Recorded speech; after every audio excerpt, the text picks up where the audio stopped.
One of the biggest complaints when it comes to photo editing is that it just takes way too long. But chances are you're to blame. If you're using one of these, or one of these, or even one of these, you're wasting valuable time and energy. If this sounds like you, then it's time for one of these. Trapped inside the mind of a dreamer, losing sight of all the visions in my head. Hey, I'm Jeff from Magnolia Photography SC, professional wildlife photographer in Charleston, South Carolina. If you're returning to the channel, welcome back. And if you're new to the channel, welcome in. I think it's probably pretty fair to say that as photo editors, we're probably all in search of some very similar things, right? We all want to create photo edits that are consistent. We want our photo edits to look professional. But I think most of all, we all want these things without having to spend a gazillion hours to achieve them. Now, if you're using any of those devices that I pointed out at the top of the show, whether it's a mouse, a keyboard, a Wacom tablet, these are probably things that are really hindering your efficiency. If you're just using a mouse, I can tell you that you're most definitely hindering your efficiency, right? If you're trying to go through the menus and you're constantly moving and clicking and using your mouse to do all of these functions, things are going to slow up pretty considerably. And if you're using your keyboard in conjunction with your mouse, well, you're certainly making a step up in efficiency, but you're still leaving a lot on the table. It's good to know those keyboard shortcuts. They can really speed up the process of having to go into menus. And that can be much faster, and it is much faster.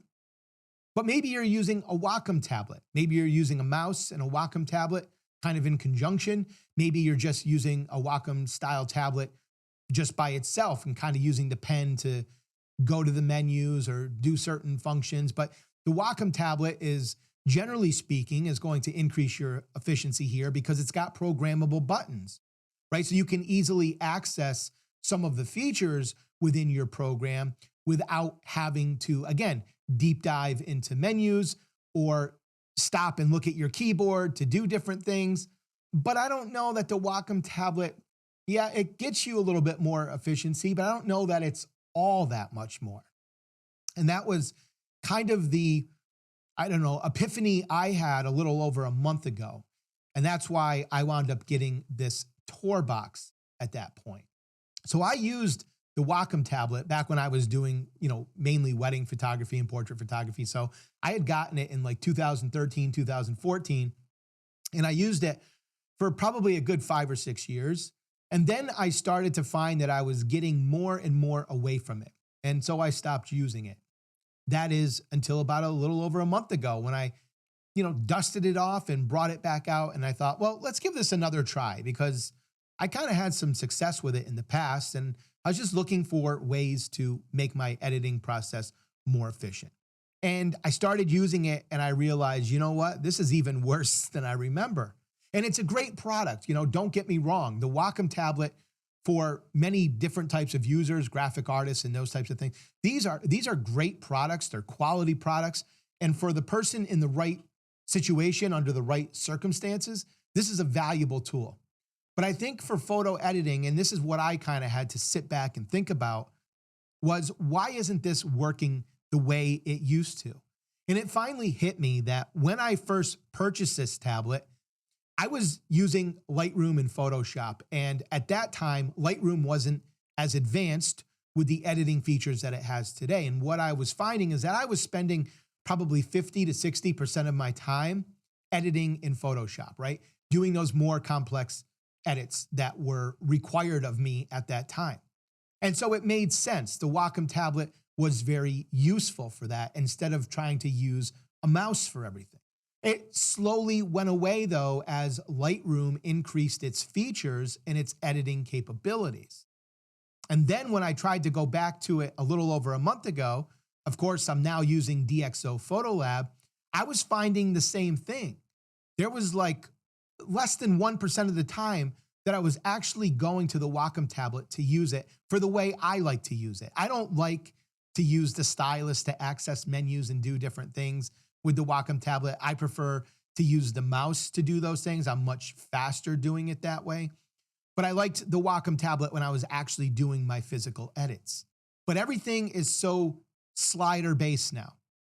Plus we have AI tools and AI features that do a lot of those selections that we used to have to do by hand in Photoshop.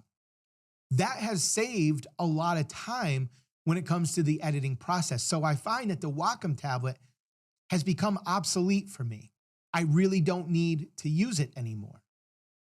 But it didn't mean that I stopped my search for ways to make myself more efficient. And that's where this little device, the TourBox, comes in. Now, many of you may be familiar with this product. You may have seen it advertised in a bunch of different places. Maybe you've thought about getting one. If you haven't pulled the trigger on one, then this video is really for you. I want to say, first of all, before I go into this is not a sponsored video. TourBox did not send this to me. I paid for it with my own money. They have obviously no idea I'm making the video. So this is 100% my thoughts. And I should say this even further, because I always like to reiterate this every now and then. Nothing on this channel would be, recommended to you or suggested to you just because I have an affiliate link or something along that lines, which, by the way, I do not with this. But I will only recommend and show products on this channel that I personally use and that, I think is an actual good product for you. So that's important to me for you to know. But again, this TourBox, this thing comes in a lot of different options. So this one right here is their base model. This is what is called the TourBox Lite. They also have the TourBox Nano, they have the TourBox Elite, and they have the TourBox Elite Plus. The real differences are basically two things. One, as you go up in models and spend more money, you get more buttons that you can program.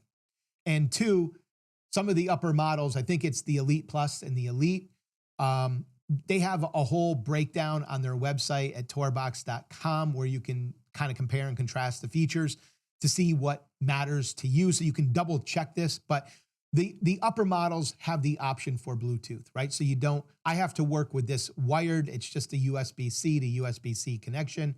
It works great. I have no problem with using it in that way. And for me, I don't have to worry about it charging. It's always working when I just have it plugged in. So I could care less about the cord personally. But if Bluetooth and not having a cord is important to you, then you may want to look at those upper models. The price difference is going to be substantially different. I got this for around $80 on sale. It's normally like $94 or $95 retail price.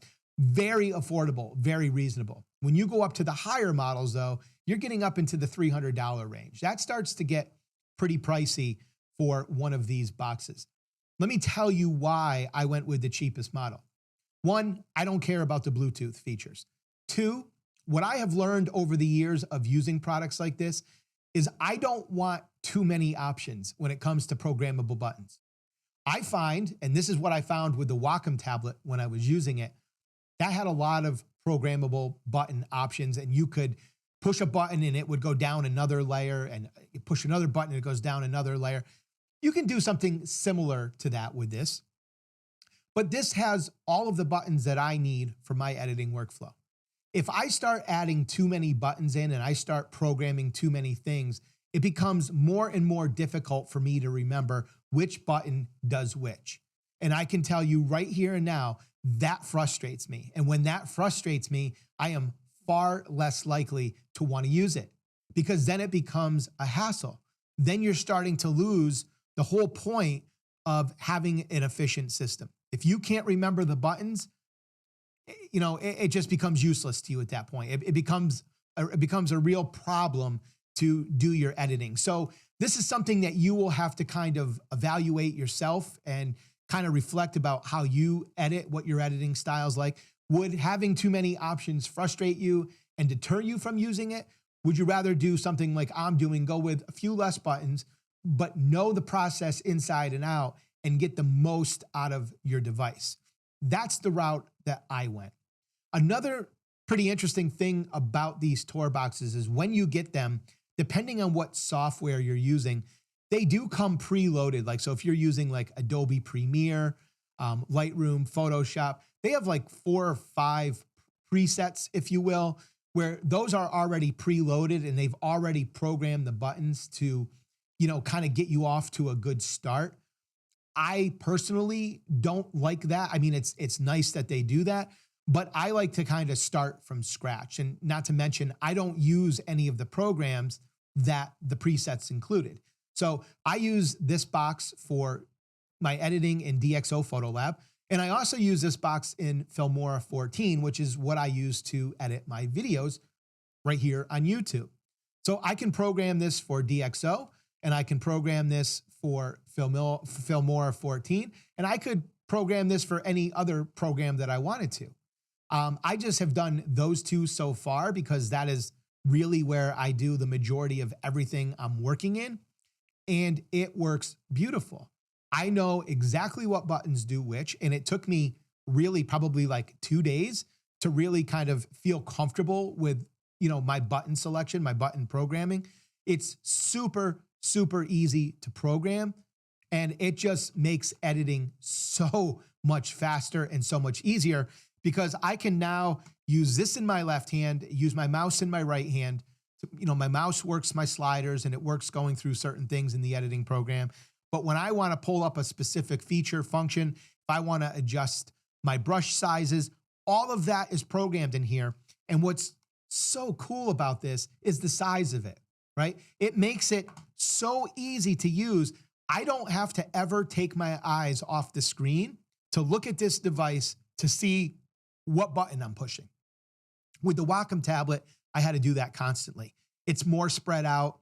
Things were just harder to get to. You had to make bigger movements with your hands and arm to get to those programmable buttons.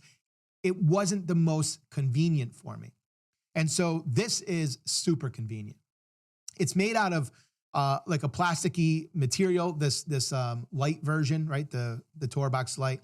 But what's pretty neat is it going to slide, right? That was kind of one of the questions I had. This thing has got rubber feet, and this thing's got some heft to it. This thing's got some weight. This thing does not slide at all, even on this white table, which is where I do most of my editing. It just stays in place. So you don't have to worry about this thing moving around and sliding. It does a great job. As I mentioned, this one does not have Bluetooth, and I have to have it wired when using it. Now, if you go with those more expensive models, I believe it's the Elite and the Elite Plus, you start to get those Bluetooth features. Now, keep in mind that the ones that are working on Bluetooth, they do not have a rechargeable lithium battery in them. They actually use 2 AA batteries in the back. So you will at some point need to replace those when they run out. I suspect that they went that route because it probably helped to keep the cost of the unit down by not having that lithium battery in there. So those are just a couple of things to be aware of based on the model. What I would recommend, as I mentioned earlier, is go to TourBox.com, look at the 4 models to see what they have to offer, as far as each model, and make your decision from there. But the one thing that I can't stress enough that you really need to answer for yourself is what I was talking about earlier with how many buttons is too many? Because if you have so many that you need to program and you just feel like, yeah, this is too many, I can't remember them. Like I said, it's going to deter you from wanting to use the product. Again, I suppose you don't have to program every button if you didn't want to. Maybe you find some peace knowing you have them available, maybe as you progress with this thing. And as you become more comfortable with it, maybe you will find that you utilize those other keypads and buttons to program different things. So yeah, that's really a personal preference though. And it's just one to consider, because if you want all those extra buttons, the price does jump up considerably, right? You're probably talking at least $150, a couple $100 just to get a couple more buttons in that Bluetooth feature. So that is really all I wanted to share with you guys today. This thing, I am loving it. If you want to try it out, then go to TourBox.com and check out those models and figure out which one you like. This has been highly highly useful for me. And if you get one, I wish you the best of luck, and let me know in the comments if you've already got one and what you think about it. That could also help some of the folks here that might be considering this. Like I said, if you get one, leave a comment about what you think about this device after you've had a chance to program it and work with it a little bit and use it. I think you're really going to find that it does help with your efficiency in editing quite a bit. All right, guys, that is all for today. Appreciate it very much. Hey, if you want to pick up some resources on wildlife photography, head on over to magnoliaphotographysc.com/store. I have both free and paid options over there for you to pick up some resources. If you're looking to learn Photolab and you want to purchase my Photolab 8 Masterclass, that is also available over there to pick up. So check that out as well. And I think other than that, that's it. Thanks for joining me today. I'll see you guys in the next video. Before you leave, though, you might want to check this one out as well.